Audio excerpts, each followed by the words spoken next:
Welcome. Thank you. We are glad to have you here with us. I'm very glad to be there, wherever there is exactly. Virtually. You know, Yes, I know that I know that you love Athens and you are frequent here, but unfortunately, we didn't make it. Unfortunately, I wish I were actually there with you right now. Yes. Another time. Yeah. So you're now in Canada, I suppose. Yes. Yes. Unfortunately, we're not very far advanced in vaccinations, and so there's quarantine, lockdown, and very difficulty in getting around. Things are closed. It's not a very good situation. Hope it will improve in the next few months. I hope so. We're looking forward to a better fall. The summer is not so good. Is it very warm there today? It's 28 degrees, 28 Celsius. It's 33 here. It's warmer in Canada than it's warmer in Toronto. So it's beautiful there. It's lovely. Yeah.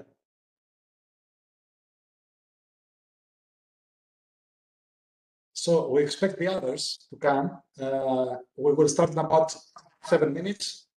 Sure. That's fine. Has everyone shown up? Everybody? Were there any electronic difficulties in doing papers? I'm sure in these circumstances. So far, no. Fortunately, all the speakers were able to deliver their papers. Good. Good.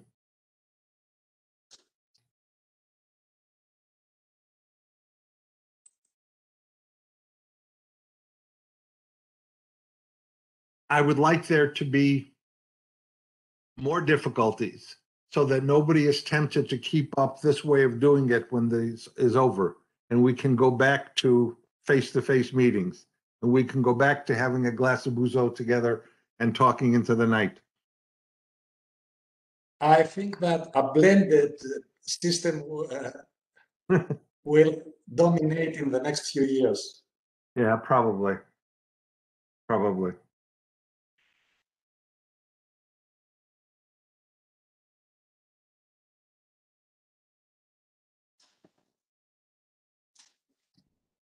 Last time I was there, there was a lovely hotel just opposite the Acropolis. You could sit on the balcony and have breakfast and watch directly across. It was beautiful. It was beautiful. I wish I were there right now. Yeah, hope to see you next summer in Athens. Hope so. Hope so.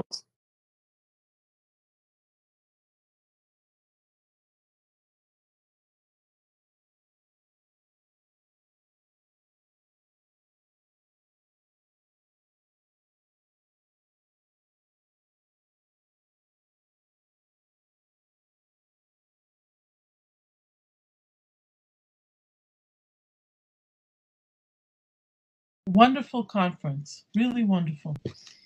Thank you very much.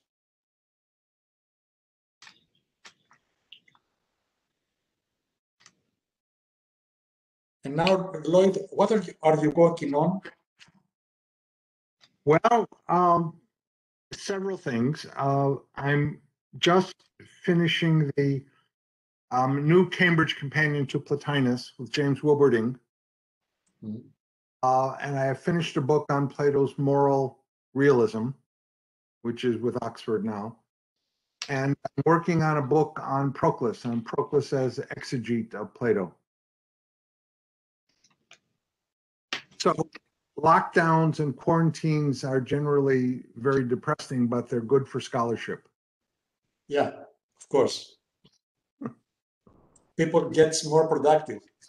Yeah, you can. I mean, it's a mixed blessing.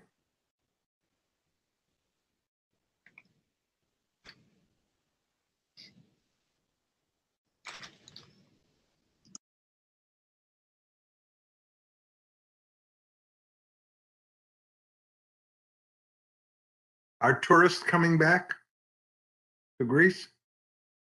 Not so much. Mm-hmm. the Brits have difficulties to travel, and this causes a lot of problems. That's too bad.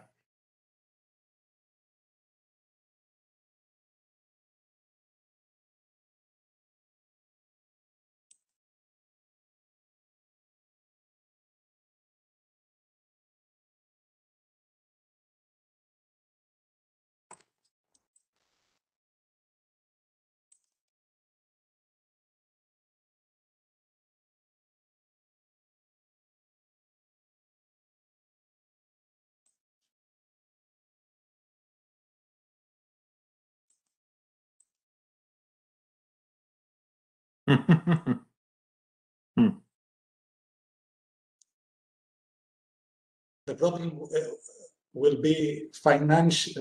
There will be financial problems for the government. That's the problem. Yeah. Yes, I know. I think there's a travel bubble between Israel and Greece. Yes, there exists.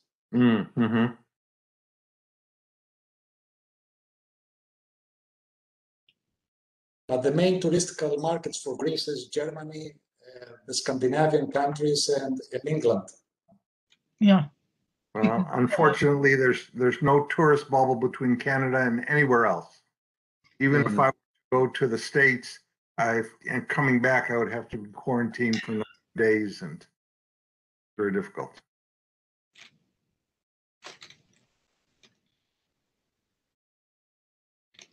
Some countries also oblige people to stay in hotels and pay by themselves. Yes, it's actually, you have to stay in a hotel if you come back, and it's $3,000. There's no reduced rate.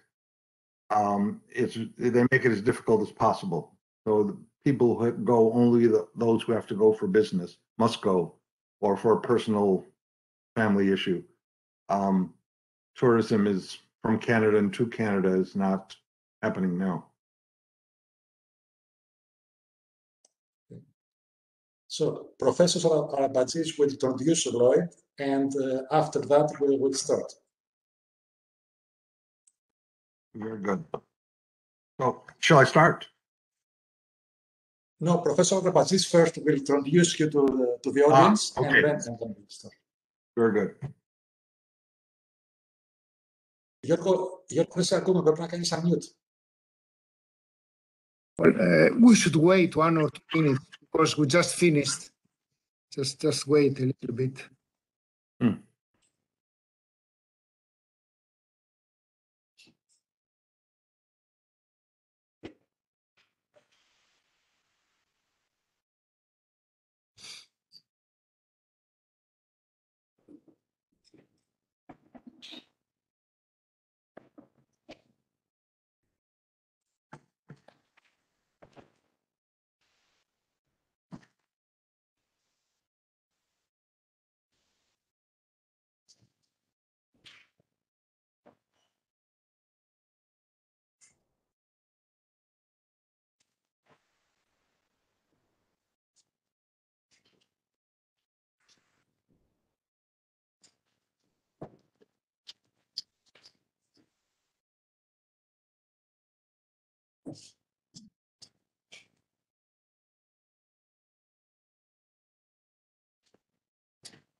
Do you think we should start? Eva? Okay. So the next keynote speaker is Professor Lloyd Gerson from the University of Toronto. Some brief elements. He's the author of many books like God and Greek Philosophy, Plotinus, Knowing Persons, Studying Plato, Aristotle and Platonist, Ancient Epistemology, From Plato to Platonism, a book on Plotinus 5.5, a book on Morality of Nations that is in progress, a book on Plato Naturalism, The Possibility of Philosophy, who is forthcoming, and he's preparing for Plato's Moral Realism and the New Cambridge Companion to Plotinus. He has also written many numerous articles and has edited many volumes also. The topic of the keynote speaker will be Living in Eternity. Professor, you can take the floor. Thank you, Yorgos. And thank you for inviting me. Greetings from behind the maple leaf curtain. Eternity is easily conflated with atemporality. A contemporary philosopher might concede that the truths of mathematics are eternal, but only in the anodyne sense that temporal predicates are irrelevant to propositional claims made in regard to these. By contrast, Plotinus makes the portentous claim that eternity is ontologically prior to temporality. He makes two further claims. First, owing to this priority, time cannot be understood other than of eternity. Second, the life of the eternal is a paradigm of the life of the temporal.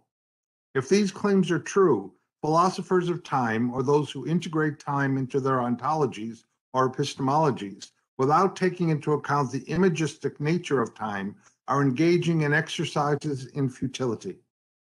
As is well known, Plotinus's reflections on eternity and time in his treatise 3.7 of the Enneads are inspired by Plato's Timaeus, especially the discourse of the Demiurge on time.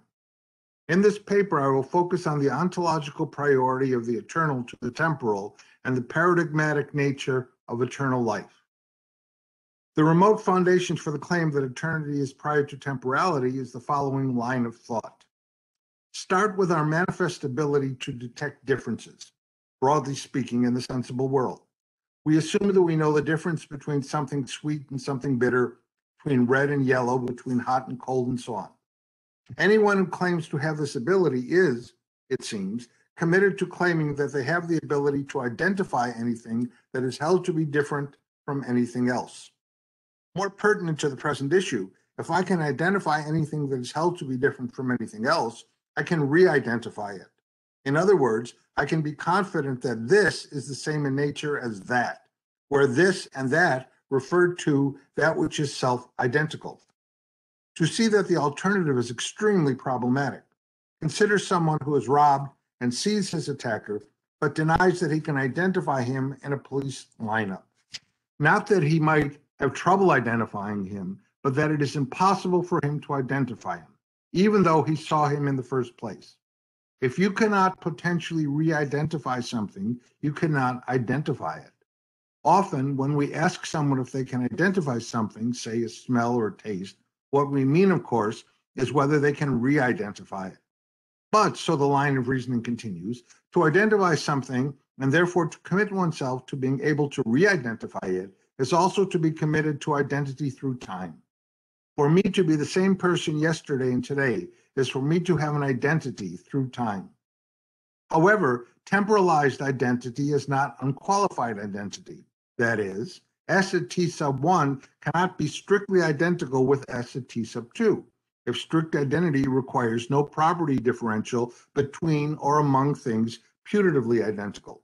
In short, nothing whose identity is temporalized can be unqualifiedly self-identical. Such a result troubles the anti-Platonist not at all. After all, why does unqualified self-identity need to be instantiated outside of a formal logical framework? The Platonist replies that Helen's beauty, which is temporalized like everything else here below, bears its identity because and only because she participates in the form of beauty. And so it is for everything else which is held to have a temporalized identity. Everything in the sensible world is an image of the intelligible world because it is derivative and also diminished in its being. It is diminished in its being because it does not have all at once, hama, the being that is the only source of its own identity. Hence, Helen's beauty does not have a claim to be apart from its claim to be beauty, but its identity as such is temporalized. Yet we might reply that the temporalization of Helen's beauty should not diminish its being.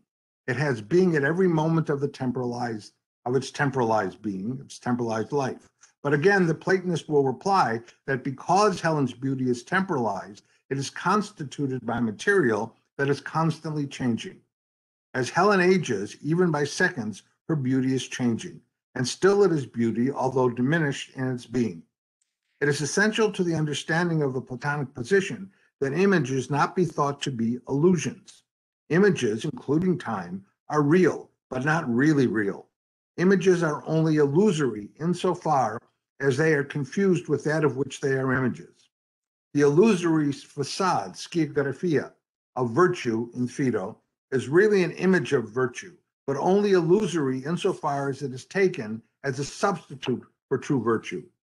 But even if we were to accept the claim that Helen's beauty is an image of the form of beauty, why should we accept Plato's claim that time itself is an image of eternity?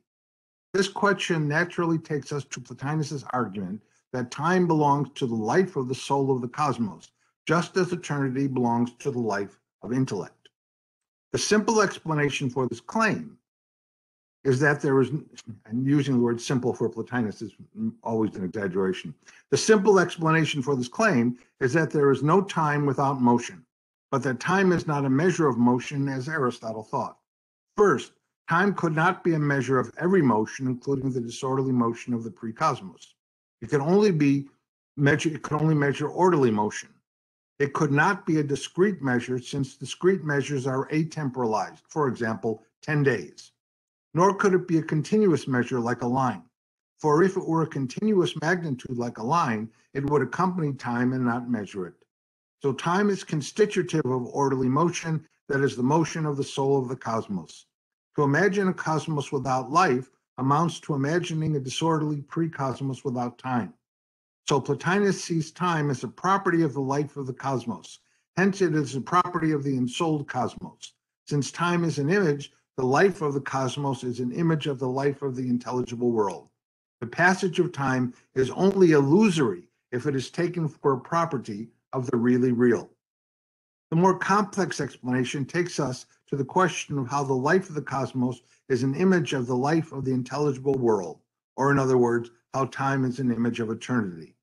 The provenance of this doctrine is clear enough.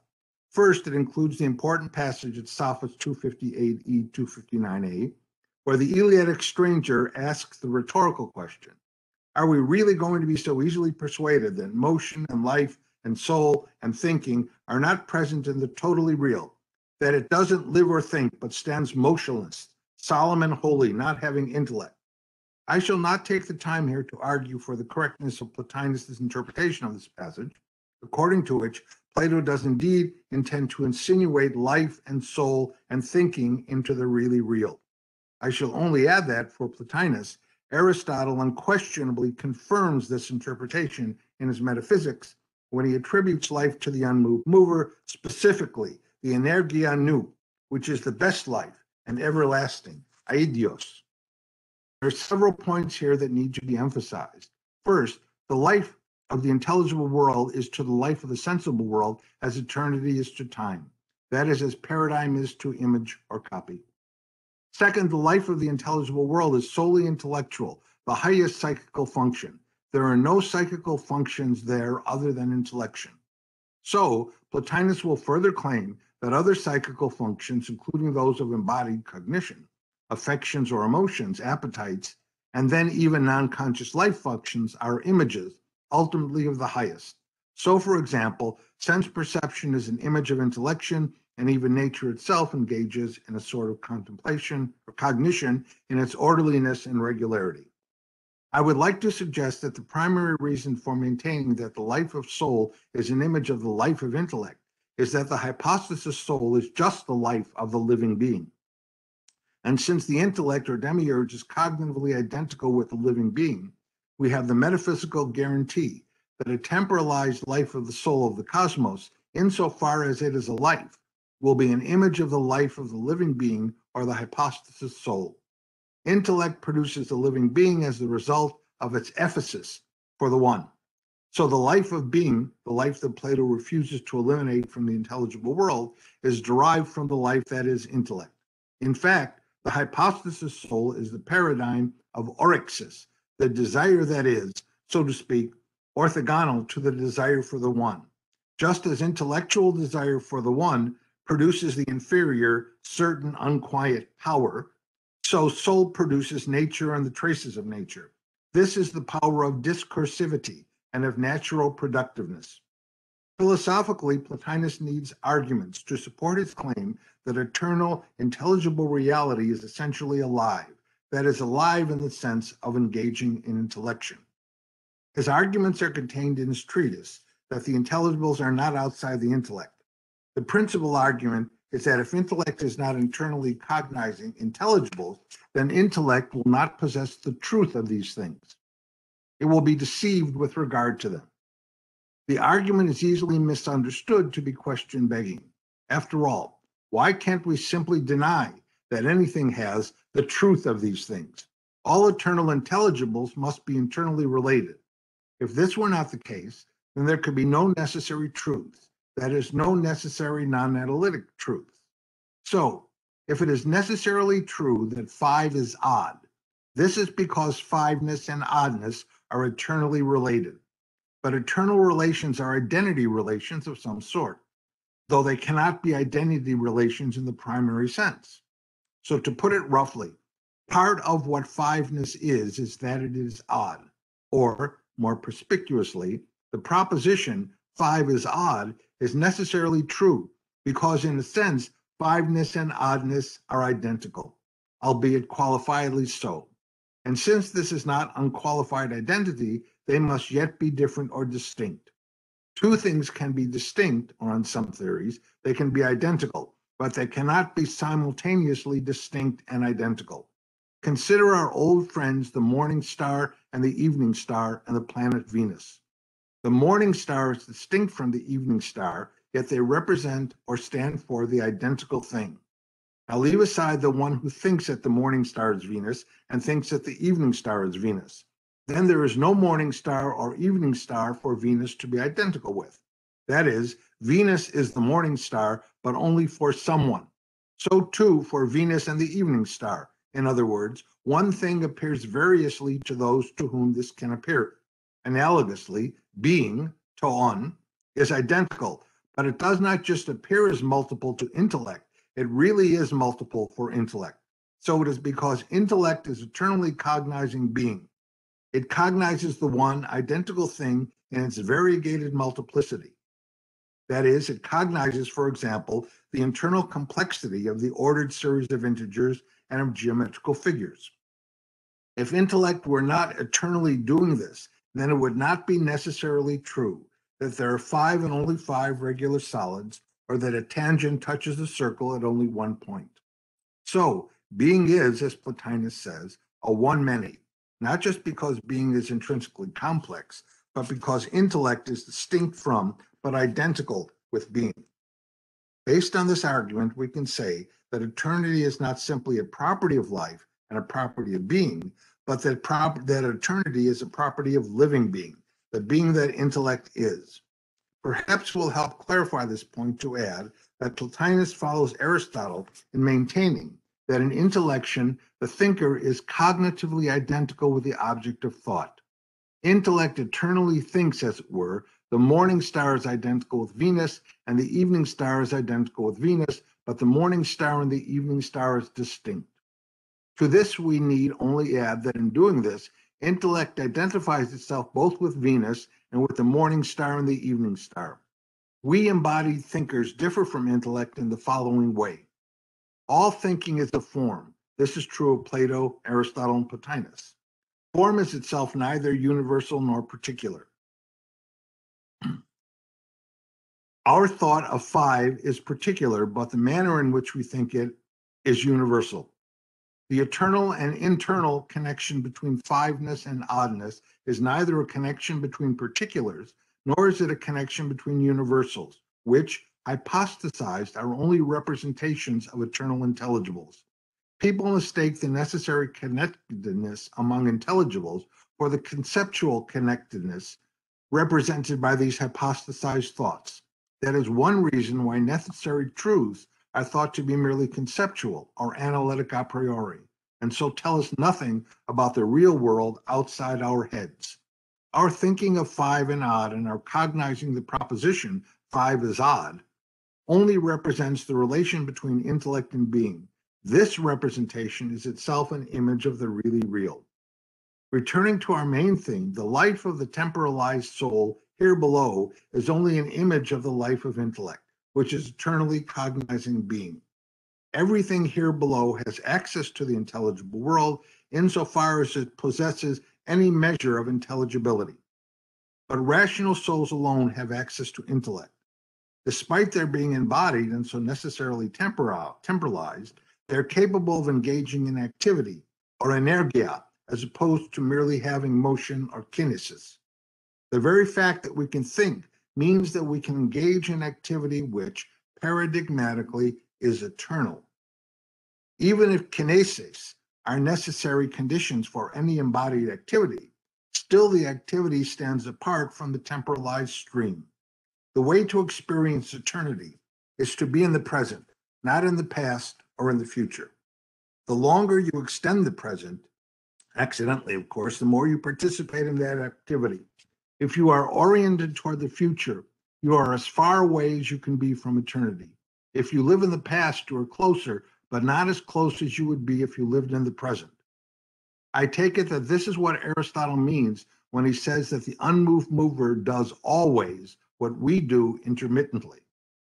If you want to have a glimpse of what it is like to live in eternity, all you have to do is think about mathematics and try to abstract from whatever motions are concurrently going on inside you. Even then, you will fail, because our thinking about mathematics necessarily involves images, including verbal images. Try again to reflect on what happens when we see, that is, intellectually see a mathematical pattern or order. That moment of recognition wherein we see the unity amidst differences is a nearer or better image of what intellect does eternally when it cognizes being. An additional inducement to eternity is the employment of our imagination. At the beginning of the treatise, Platinus suggests that even prior to understanding eternity, one can approach it by imagining time. For when we use our imagination, fantasia, in thinking about time, we must imagine the past. We cannot, of course, imagine the future, although we can imagine the future if we project the past. When we imagine the past, we do so in the present. That is, we bring the past into the present. But to do this, it is necessary that the past be less real than the present, since we cannot bring the present into the past. The lower is always in the higher, the less real in the more real. And just as the past is to the present, so is the present to eternity, which is, intellectually speaking, a condition for the possibility of our present imagination. There is thus a sort of trajectory from past to present to eternity, analogous to the trajectory from eistasis to noesis. The crucial move in Plotinus' systematic expression of the Platonic position is in the introduction of the Aristotelian concept of energia. Even though all of our temporalized activities cannot occur without motions or kinesis, activity, or energia, per se, does not require motion. I take it that the proof of this is just Aristotle's proof of the existence of an unmoved mover, which can only serve its explanatory role if it causes motion without itself moving. In order to do this, it must exist, but its existence must even be without potency for motion. That is, it must be immaterial or pure actuality.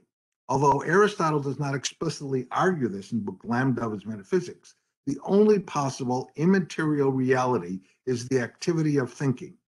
When we engage in thinking, we temporalized beings come as close as is possible for us to the eternal. One might insist, however, that for us, the eternal is an asymptote, never attainable in fact. Plotinus's robust response to this objection is that unless we had access to the eternal, unless the eternal was in us roughly, as per the doctrine of recollection, we could not think at all. So Plotinus assumes a transcendental argument for the priority of the eternal to the temporal on the basis of our capacity for thinking. It is essential to consider that eternity is not elsewhere. It is here, now, and everywhere, and every when, now, so to speak. Plotinus devotes a lengthy treatise, divided into two by Porphyry, that being one and identical is simultaneously everywhere whole, to the subject of the presence of being to the sensible world, or the presence of eternity to the temporalized. It is not the case that we have to abstract from the sensible to reach the intelligible. We have to separate the sensible from the intelligible that is eternally present to whatever is intelligible to any degree. This includes everything but matter. Anything can have as much eternity as its nature allows, but whatever it has temporalized as a moving image. Looking at the relationship of eternity and time from the perspective of the latter, a sensible image of the eternal is actually improved if it is temporalized. A static tableau of the intelligible world would be inferior to the moving image because the tableau is bereft of potencies. As such, and at the very least, the potency for contraries that underlies choice would be impossible. But most important of all is that desire, or orixis, which is essentially situated in time, would be impossible. Without time, sensibles could not revert to the good, where reversion connects orixis with ephesis. So return to the good would not be possible, and the necessary cycle of monet, proodos, and epistrophe would be broken. Given that all that is possible must be actualized, and given that embodied souls must therefore exist, without time, the good's products would be stillborn, so to speak. Since intellect and intelligibles are internally related, it would seem that our access to intelligibles cognitively is also or just as much access to intellect. When we think, we don't now merely think what intellect thinks, we think as intellect thinks. But intellect thinks all intelligibles eternally, whereas we, owing to our temporalized souls, think intelligibles as, in a way, unfolded, and in a way separated, kechorismene. I am assuming that these metaphors are intended to indicate temporal, not spatial spread. The intelligibles are in our souls when they are grasped universally as concepts or noemata. What this means is that we have to make the internal connections among intelligibles discursively. This has the unfortunate result that we do not necessarily know all there is to know, as does intellect. There is another unfortunate result for those who mistake the concepts for their paradigms and therefore conclude that either there are no necessary truths or that these are purely analytic a priori. It is not because we stipulate that 5 + 3 = 8 that it is necessarily so. Intellect eternally cognizes being in all its complexities and internal necessities. It is not obvious that our accessing intelligibles gives us access to the activity of intellect, if for no other reason than that intellect is impersonal. Plotinus, however, argues that we all have undescended intellects, noes or nooi, uses both, eternally contemplating all intelligibles.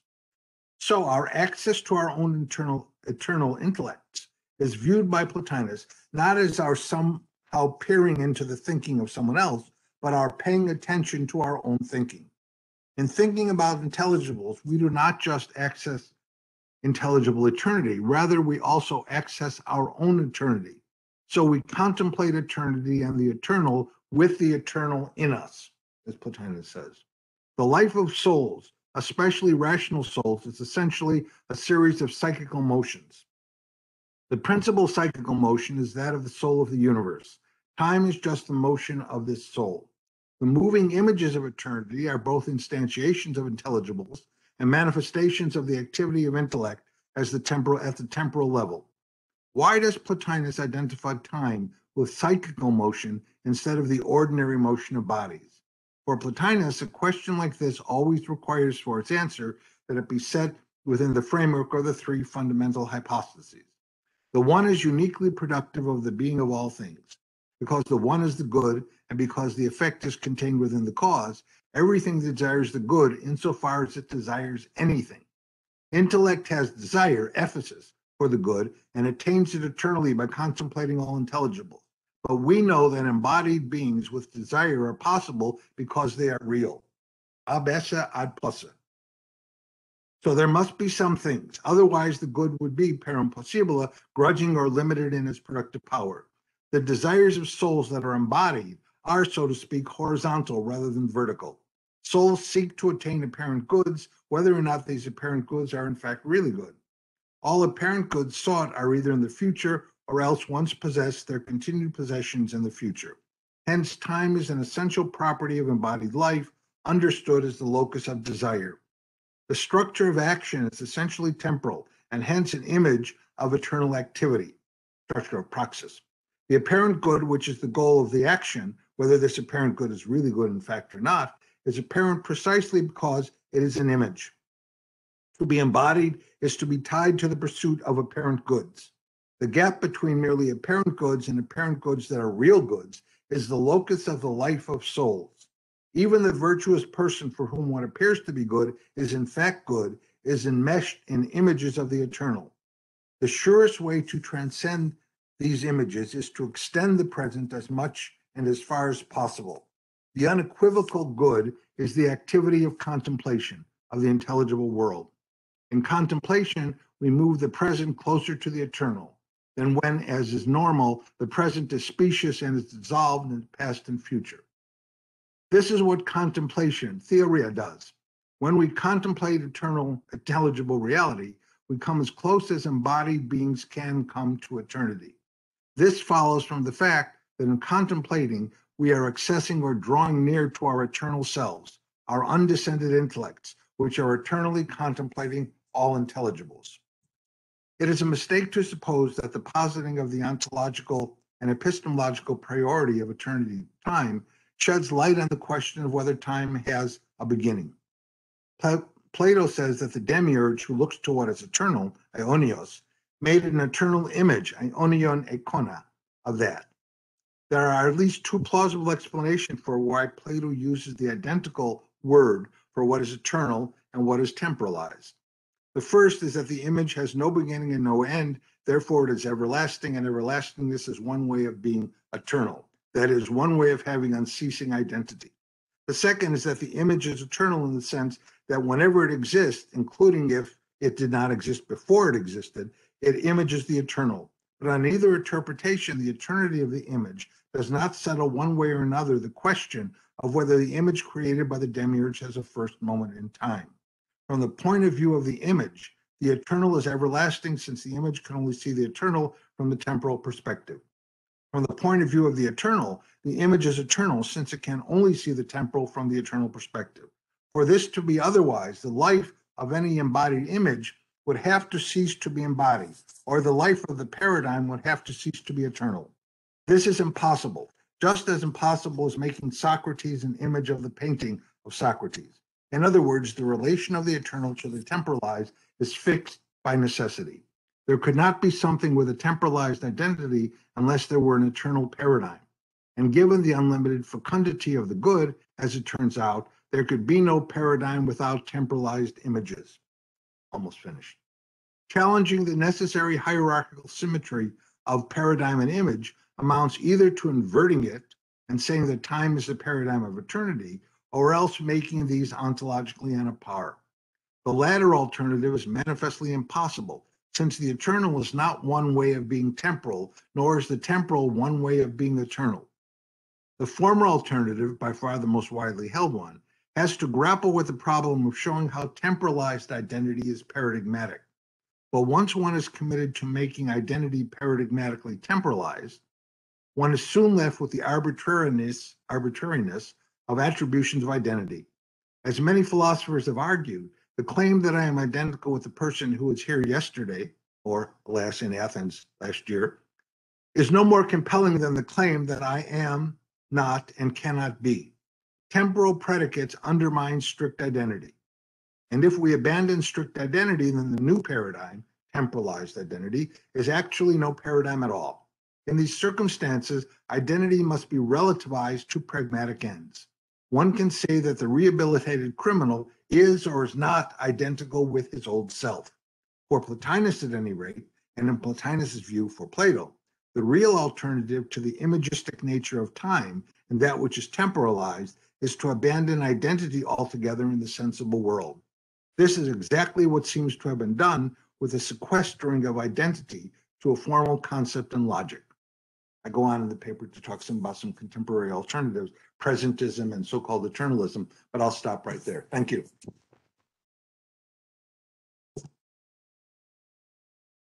Thank you so much, Professor Gerson. I think we must proceed to questions. The first question.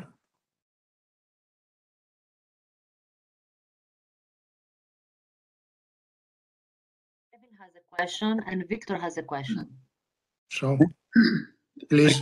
I go first. Can you hear me? Yes, good. Okay. Lloyd, thank you for a rich, thoroughly rich, moving paper. I'm particularly interested, since you mentioned contemplation in 3.8 and 3.8.7, because you put a lot of emphasis upon thinking, rightly so, of course, as the primary activity. But would you say that Anagia is not just thinking, it really includes everything, as in, for instance, Book 12, Chapter 7, and hopes and memories on accounts of these two. So hope and memory are somehow built into the process of Anagia too. That's one question. How do you see that figuring into everything? And I'm thinking here of 3.8.7, where Platinus says that all the different kinds of lives are really different kinds of thoughts.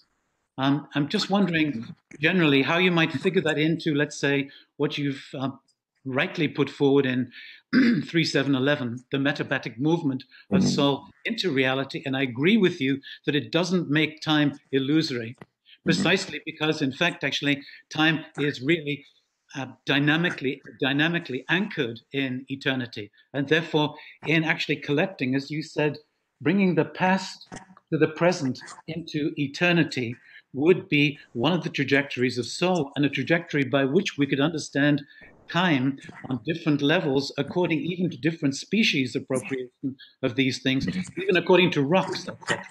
That's a large kind of question, but you provoked a whole series of thoughts in me.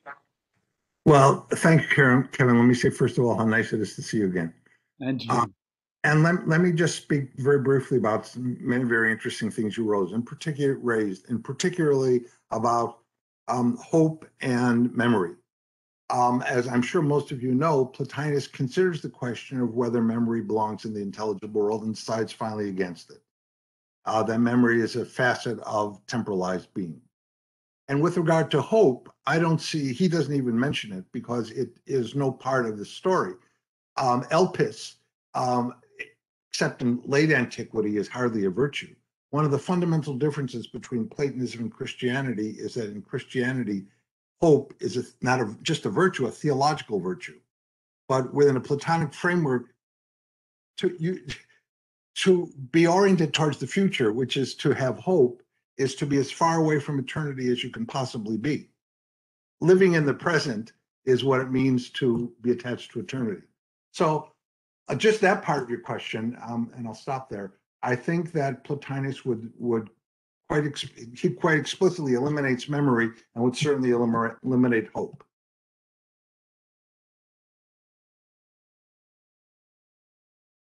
And yet, perhaps if I could just follow up there, and yet there is that sense too of euchukia, the ability to hit well upon something. Maybe my question would be that while he does eliminate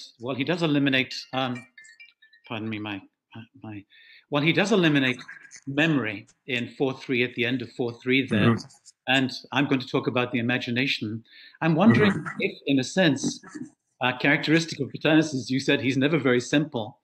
There's nothing simple about Plotinus. Is there a certain sense in which we could speak about a transcendental, a transformed imagination, or a kind of transformed, let me say, mystical hope of hitting well upon the good, which is the real good amidst all the apparent goods? The self-transformation is the recovery of your real self, as he begins to say in 5.1. The whole problem is that you've forgotten where you come from, and therefore you've forgotten who you are. And where you come from is the intelligible world. And when you recover that, you recover your real self. Right, right. Yeah.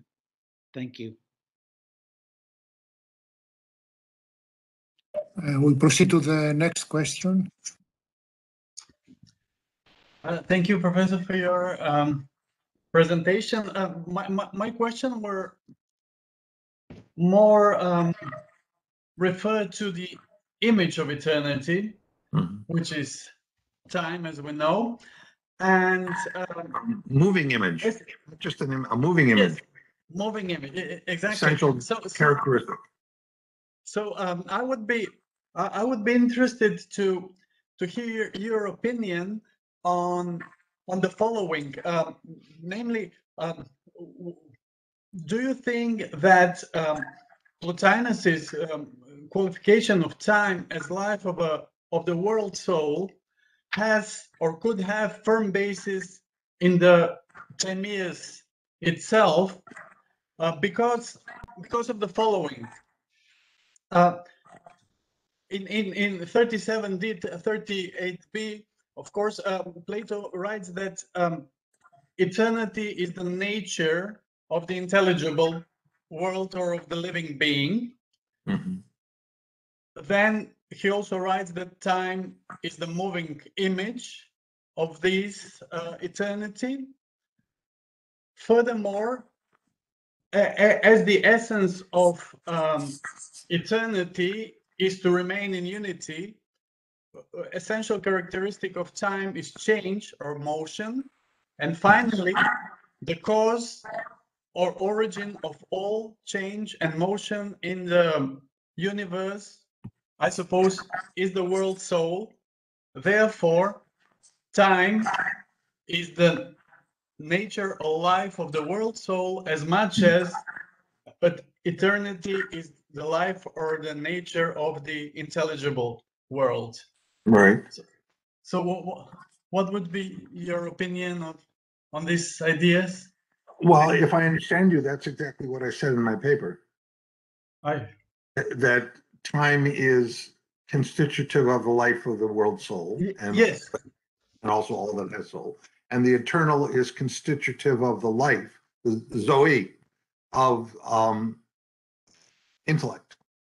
Of yes, but my question would be: do you think that could this also have been Plato's idea of time and eternity? Plotinus certainly thinks it's Plato's idea of time. Yes. Yeah.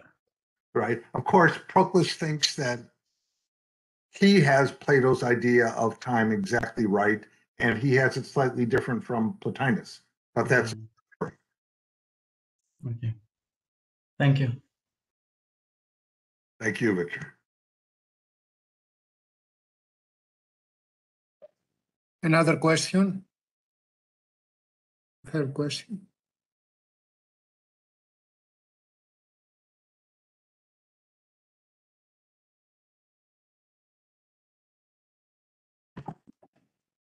Hi.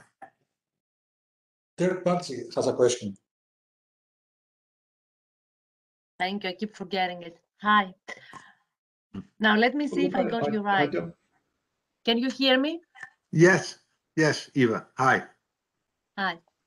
Now, if I got you right, the vis-a-vis the oneness and the multiplicity of the intellect, then the images we come up with about it are necessarily both true and self-projecting. Is that a problem for Plotinus? I'm sorry, I don't think I understand what you mean by self-projecting. The images that we come about the images we create about the time and eternity are in a way already in us. Are the images we create, including the verbal images that I'm creating right now as I'm speaking with you, Yes. they are But probably yeah. a projection of what's internal to us. This is common doctrine among all the Platonists. So you can say that logos is an image of an image. And I think Plotinus says as much. Yes, sure. Sure. And of course, the further you get away from reality, the more attenuated the line of images, the more problematic it is, especially if you embrace them or make them an important part of your life. So is our experience of time, or as an image of eternity, a strictly personal experience? Sure, I guess. My experience is my experience, and that's personal. Sure, but maybe I'm not understanding what you're saying. How can you come up with a doctrine if the experience of eternity is only personal and can only be fulfilled at the personal level? That's what I'm trying to get at. I see what you mean. Well, Plotinus, without giving it a name, is a devotee and a master of abductive argument, inferring a cause from an effect. What a detective does. He must be the murderer because, given the circumstances, no one else could have done it. That's what scientists do when they postulate black holes in space or neutrinos. That's what theologians do when they postulate the existence of God to explain motion or being here below.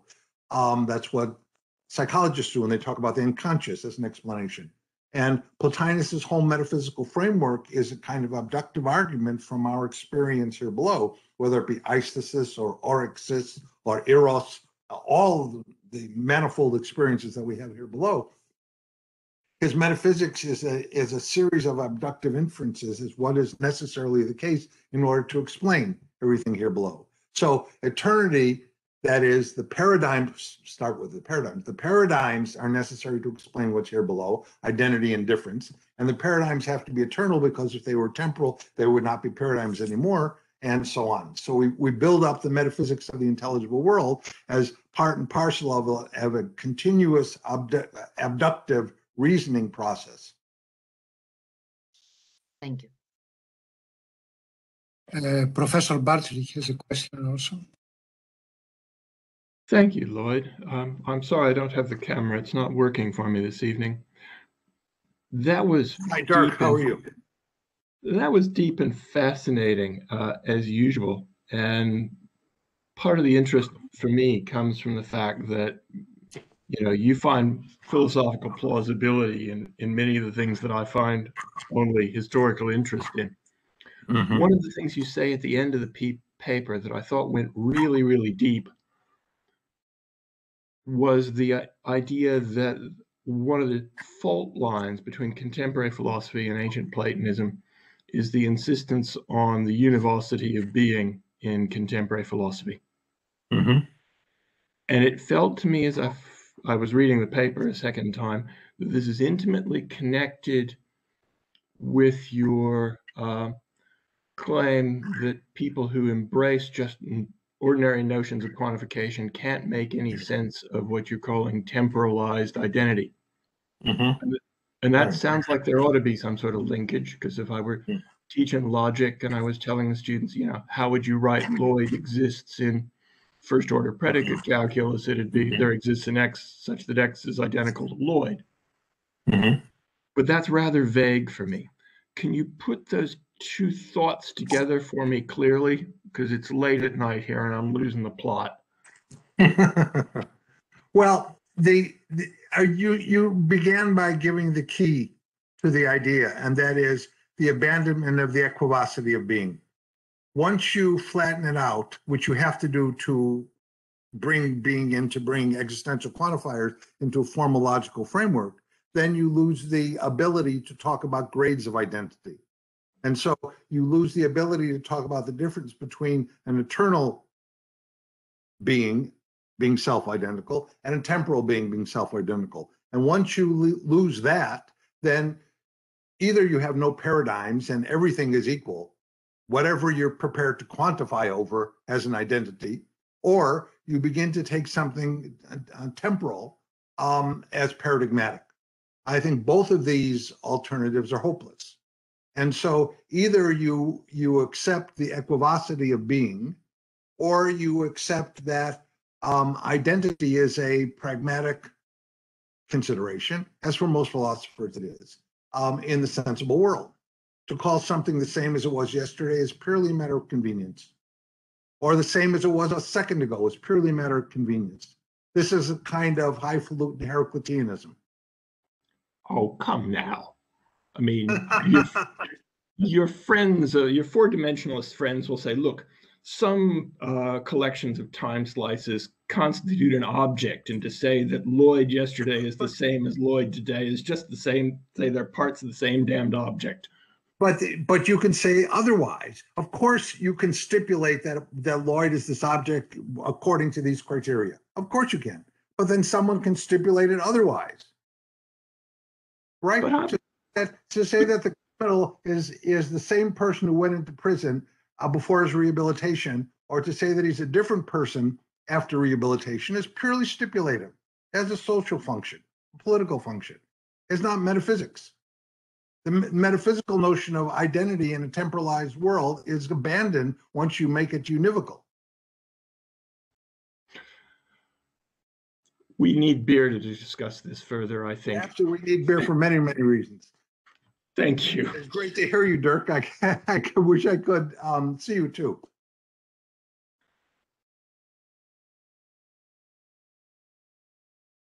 We have for one more question, maybe. Oh, there you are. Great. And congratulations on your retirement.